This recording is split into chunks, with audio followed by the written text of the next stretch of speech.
ఎవరికి tea Congress target ఏంటి? రేవంత్ రెడ్డి మాత్రం మామూలుగా అసలు ఆగట్లేదు సార్. ఫుల్ మామూలుగానే ఫైర్ బ్రాండ్ కదా, అందుట్లో ముఖ్యమంత్రి అయ్యాడు, చాలా అందుట్లో ఎలక్షన్లు వచ్చినాయి. మరి దాని తగ్గట్టుగా ఆ ఫైర్ క్రియేట్ చేయకపోతే జనాలు ఏంట్రా మరి ముఖ్యమంత్రి రేవంత్ రెడ్డి సప్పబడ్డాడు అనుకుంటారు కదా. బీఆర్ఎస్కి ధీటుగా బైట్స్ ఉన్నాయి సార్. ఒకసారి బైట్స్ ప్లే చేయండి. యుద్ధం అయితే స్టార్ట్ అయింది లేక. కేసీఆర్ ఎన్నికైతే 10 ఏళ్ళు ముఖ్యమంత్రిగా ఉండొచ్చు. నరేంద్ర మోడీ ప్రధానమంత్రిగా ఎన్నికైతే 10 ఏళ్ళు ఆయన ఢిల్లీలో దర్బార్ చెలాయించు. మరి ఇవాళ ఇందిరమ్మ రాజ్యం పేదోళ్ళ ప్రభుత్వం వస్తే 6 నెలలు కూడా ఉండనియారంట. ఇదెక్కడ న్యాయం, ఇదెక్కడ ధర్మం అని నేను అడుగుతున్నా. కొడకల్లారా ఎవడన్నా టచ్ చేసి చూడండి, మా పాలమూరు బిడ్డలు అగ్ని కణికలై మానవ బాంబులై నా కొడకల్లారా ఎవడన్నా మిగులితే నేను చూస్తా.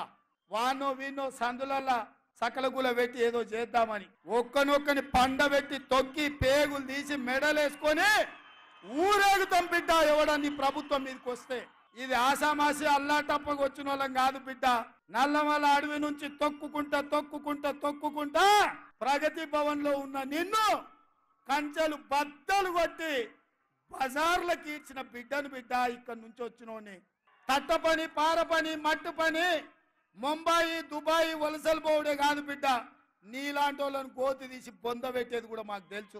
అందుకే రేవంత్ రెడ్డి గారు బీపీ పెంచుకొని ఆగవాగం కాకు, నీవు బీపీ గోలు వేసుకో, మంచిగా సల్లకు కూసో. నీకు మా వైపు నుంచి ఏం ప్రమాదం లేదు. నీకు ప్రమాదం అంటూ ఉన్నదంటే నీ పక్కన కూర్చొని నీ కాంగ్రెస్ వాళ్ళతో ఉన్నది తప్ప మా నుంచి నీకేం బాధ లేదు. నువ్వు 5 ఏళ్లు కొనసాగు, నువ్వు అట్లే ఉండు. 420 హామీలు ఇచ్చినావు, 1 కాదు 2 కాదు 420 హామీలు ఇచ్చినావు.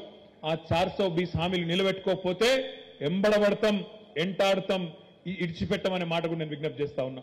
మిత్రుడు కేటీఆర్ కు నేను సూచన చేస్తున్నా, హైదరాబాద్ నగర అభివృద్ధి కోసం ధర్నా చౌక్ లో ఇంద్ర పార్క్ దగ్గర మీరు ఆమరణ నిరాహార దీక్ష చేయండి, మేము సంపూర్ణంగా సహకరిస్తాం. గతంలో కేసీఆర్ గారు చెప్పారు ఒక మాట, కేసీఆర్ చచ్చుడో తెలంగాణ వచ్చుడో అని.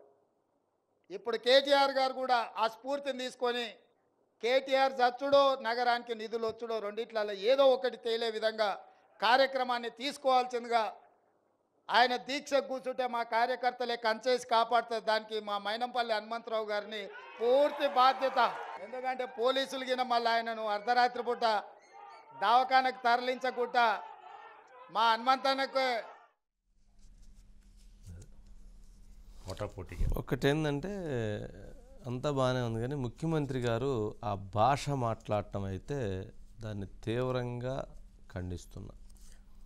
ముఖ్యమంత్రి గారు నోటి వెంట ఆ భాష రాకూడదు, ఆ భాష మాట్లాడకూడదు.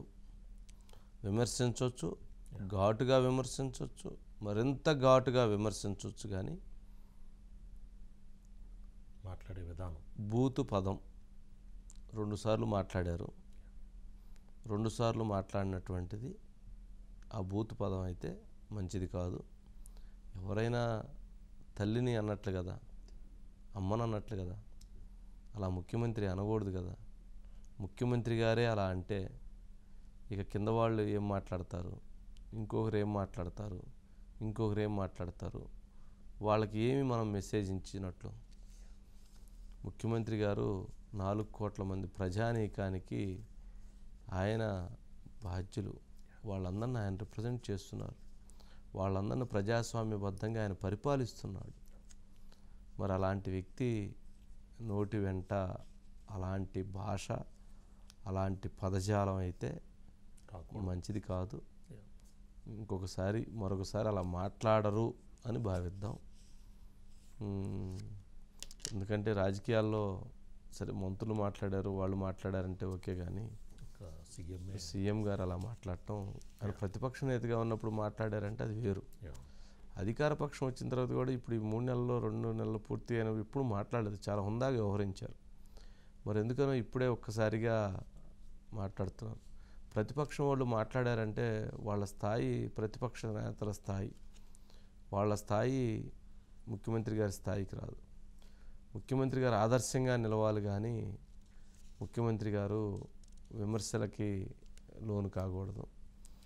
సరే సుధాకర్, దీనికి టెక్నికల్ ఇష్యూ ఉంది కదా, ఓకే ఏదన్నా కానీ సరే చూద్దాం దీనికి సంబంధించింది ఏం జరిగిద్ది అనేది. మరి నెక్స్ట్ కూల్చివేత ఉన్నారండి గవర్నర్ కోటలో, కూల్చివేతల దెబ్బ సందీప్ ఉన్నారు. కేంద్ర బృందం